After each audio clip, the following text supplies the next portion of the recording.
ça fait très mal. Voici, Ursula von der Leyen vient de plier, les amis. Bruxelles s'est couché. L'Union européenne, soi-disant le bastion de la souveraineté, vient de se faire gifler en public et devinez par qui? Par Donald Trump. Et croyez-moi, ça fait très mal. Voici la stricte vérité. L'Union européenne qui voulait imposer au monde entier son fameux DSA, ce règlement liberticide de censure numérique, le Digital Service Act, si cher à M. Breton, vient de se prendre une fessée magistrale. Et qui leur a mis? Pas les eurodéputés européens, pas les fausses oppositions qu'on a chez nous, non, c'est Donald Trump lui-même, seul contre eux.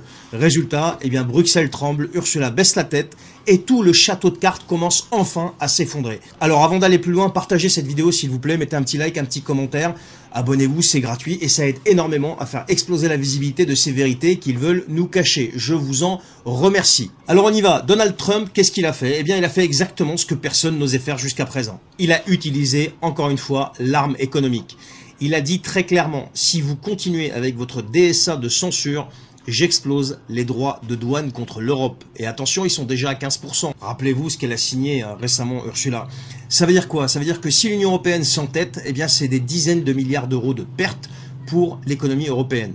Alors, on a déjà les usines qui sont en train de fermer, les exportations en crise. Et là, on prendrait un coup fatal. Alors, qu'est-ce qui s'est passé du coup? Eh bien, miracle, la Commission européenne, si arrogante d'habitude, eh bien, elle recule. Ursula plie. Alors, c'est pas moi qui le dis, c'est Politico qui l'écrit noir sur blanc. Je cite, le camp européen est déstabilisé. La Commission européenne s'enorgueillissait de n'avoir jamais rien cédé aux Américains, mais Trump n'a pas lâché le morceau. Traduction, eh bien, l'Union européenne qui pensait être un géant, face à Trump, c'est une souris. Voilà. Pire encore, il parle déjà de détourner une loi prévue en décembre, la loi dite, je cite, Omnibus, pour affaiblir le DSA. Et on le voit depuis le retour de Trump au pouvoir, eh bien vous avez la Commission européenne qui ralentit quand même la cadence. Elle ouvre moins d'enquêtes, elle recule sur ses ambitions. Rappelez-vous ce qui s'est passé avec X, avec Elon Musk. D'ailleurs là, on n'entend plus parler. La réalité, c'est que cette Union européenne est forte contre ses propres peuples. Elle sait imposer des lois liberticides qu'aux citoyens européens. Mais face à un vrai rapport de force, qu'est-ce qu'elle fait? Elle s'écrase, puisqu'elle n'a pas les moyens de lutter. Et pendant ce temps, où étaient nos eurodéputés français? Où étaient nos partis politiques soi-disant d'opposition qui viennent nous parler de démocratie, de liberté, de je sais pas quoi? Eh bien nulle part, parce que pas un seul d'entre eux, mais je dis bien pas un seul, n'a voté contre ce DSA. Ils sont tous complices, quelle que soit l'étiquette politique, tous responsables.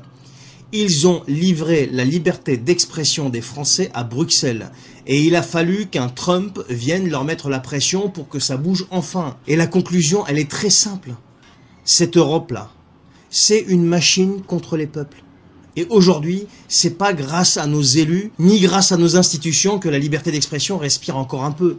C'est grâce à un rapport de force venu de l'extérieur. Mais la honte, la honte. Voilà pourquoi je suis un partisan, un fervent partisan du Frexit. À bas votre super DSA, là, à bas votre Union européenne de censure et de soumission, et vive la liberté d'expression. Et là, en plus, Thierry Breton, au moment où je vous parle, il est convoqué à Washington pour aller répondre de ce DSA. Alors c'est jouissif, bien sûr, mais ce qui est malheureux, c'est que ce soit l'extérieur qui vienne, justement, défendre cette liberté d'expression. Même s'il y en a qui pensent que Trump ne voit que ses intérêts, moi aussi je le pense, mais en attendant, le fait qu'il agisse comme ça nous fait aussi du bien, pourvu que ça dure. Je vous souhaite une bonne journée.